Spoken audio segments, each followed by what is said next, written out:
statement by Minister Sri S. Jaishankar. As honourable members are aware, India-Bangladesh relations have been exceptionally close for many decades over many governments. Concern about recent violence and instability there is shared across the political spectrum. Since the election in January 2024, there has been considerable tension, deep divides, and growing polarization in Bangladesh politics. This underlying foundation aggravated a student agitation that started in June this year. There was growing violence, including attacks on public buildings and infrastructure, as well as traffic and rail obstruction. The violence continued through the month of July. Throughout this period, we repeatedly counseled restraint and urged that the situation be diffused through dialogue. Similar urgings were made to various political forces with whom we were in touch. So, despite a Supreme Court judgment on 21 July, there was no let-up in the public agitation. Various decisions and actions taken thereafter only exacerbated the situation. The agitation at this stage coalesced around a one-point agenda, that is that the Prime Minister, Sheikh Hasina, should step down.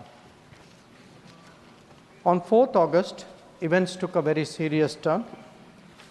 Attacks on the police, including police stations and government installations, intensified even as overall levels of violence greatly escalated. Properties of individuals associated with the regime were torched across the country. What was particularly worrying was that minorities, their businesses and temples also came under attack at multiple locations. The full extent of this is still not clear. So, on 5th August, demonstrators converged in Dhaka despite the curfew.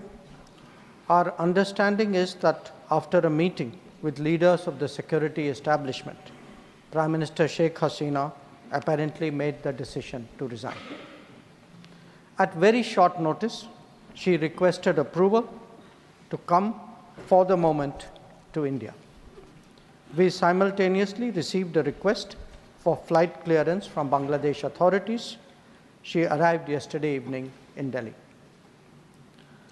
The situation in Bangladesh, sir, is still evolving.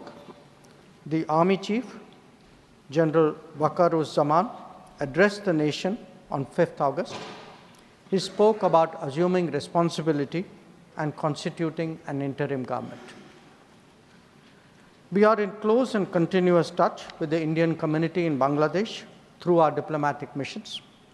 There are an estimated 19,000 Indian nationals there, of which about 9,000 are students.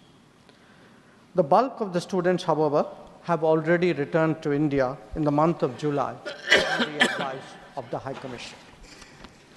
In terms of our diplomatic presence, in addition to the High Commission in Dhaka, we have Assistant High Commissions in Chittagong, Rajshahi, Khulna, and Sylhet.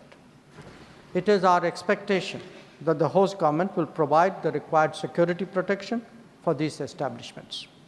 We look forward to their normal functioning once the situation stabilizes. Chairman, sir, we are also monitoring the situation with regard to the status of minorities. There are reports of initiatives by various groups and organizations to ensure their protection and well-being. We welcome that, but will naturally remain deeply concerned till law and order is visibly restored. Our border guarding forces have also been instructed to be exceptionally alert in view of this complex situation. In the last 24 hours, we have also been in regular touch with the authorities in Dhaka.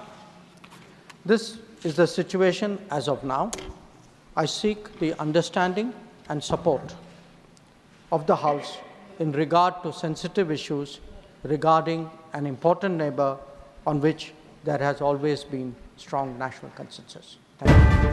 जन खबर news देखने के लिए आपका धन्यवाद। Channel को like करें, subscribe करें ताकि आपके लिए हम ऐसी और इंटरेस्टिंग वीडियो लाते रहें।